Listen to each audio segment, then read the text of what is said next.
যুদ্ধ বন্ধ এবং ইউরেনিয়াম সমৃদ্ধকরণ ইস্যুতে ইরানের নতুন প্রস্তাব ফিরিয়ে দেওয়ার ইঙ্গিত দিয়েছেন মার্কিন প্রেসিডেন্ট ডোনাল্ড ট্রাম্প।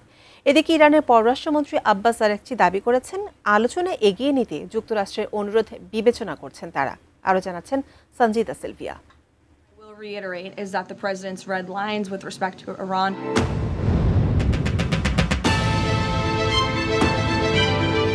হোয়াইট হাউসে আলোচনার মুখ্য বিষয়ই মধ্যপ্রাচ্য ইস্যু। যুদ্ধ বন্ধে ইরান 3 স্তরে যে শান্তি প্রস্তাব দিয়েছে তাতে অসন্তুষ্ট মার্কিন প্রেসিডেন্ট ট্রাম্প। সিএনএন জানিয়েছে, জাতীয় নিরাপত্তা কর্মকর্তাদের সাথে বৈঠকে ট্রাম্প স্পষ্ট করেছেন, ইউরেনিয়াম সমৃদ্ধকরণ ইস্যুর সমাধান না করে শুধু হরমুজ প্রণালী খুলে দেওয়ার শর্তে কোনো চুক্তি ওয়াশিংটনকে দুর্বল করে তুলবে। Drone proof, it's bulletproof glass. We need the ballroom. That's why Secret Service, that's why the military are demanding it. নতুন প্রস্তাবে প্রথম পর্যায়ে যুদ্ধ বন্ধ এবং ইরান ও লেবাননে আগ্রাসন না চালানোর নিশ্চয়তা চেয়েছে তেহরান। দ্বিতীয় পর্যায়ে হরমুজ প্রণালীর ব্যবস্থাপনা ও প্রশাসনিক কাঠামো নিয়ে আলোচনা হবে। এই আলোচনা সফল হলে সব পক্ষের সমঝোতার ভিত্তিতে ইরানের পরমাণু প্রকল্প নিয়ে সংলাপ হবে তৃতীয় ধাপে। যুদ্ধের এ পর্যায়ে রাশিয়ার নিরঙ্কুশ সমর্থন পাওয়ার বিষয়টি নিঃসন্দেহে ইরানকে স্বস্তি দিবে। সোমবার মস্কোতে ইরানের পররাষ্ট্রমন্ত্রী আব্বাস আরাকচিকে রুশ প্রেসিডেন্ট পুতিন আশ্বাস দিয়েছেন, শান্তি প্রতিষ্ঠায় রাশিয়া সম্ভাব্য সবকিছুই করবে।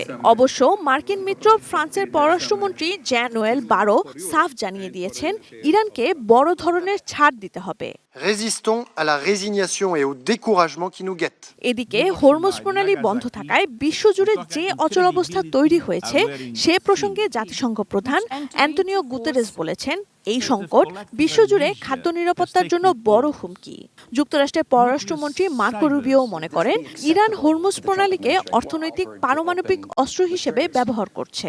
I would start out by reminding everybody that the level of sanctions on Iran are extraordinary. The pressure on Iran. জার্মানির চ্যান্সেলর ফ্রেডরিক মার্চ সতর্ক করেছেন, এই যুদ্ধে যুক্তরাষ্ট্র কার্যত অপমানের শিকার হচ্ছে। Und es kostet uns sehr viel Geld. সংঘাত নিরসনে কূটনৈতিক প্রচেষ্টা স্থবির হয়ে পড়ায় বিশ্ববাজারে জ্বালানি তেলের দাম আবারও ঊর্ধ্বমুখী। মঙ্গলবার সকালেও ব্রেন্ট ক্রুড ফিউচারের দাম ব্যারেল প্রতি $108 বেশি ছিল। Sanjida Sylvia, desk report, ATN news.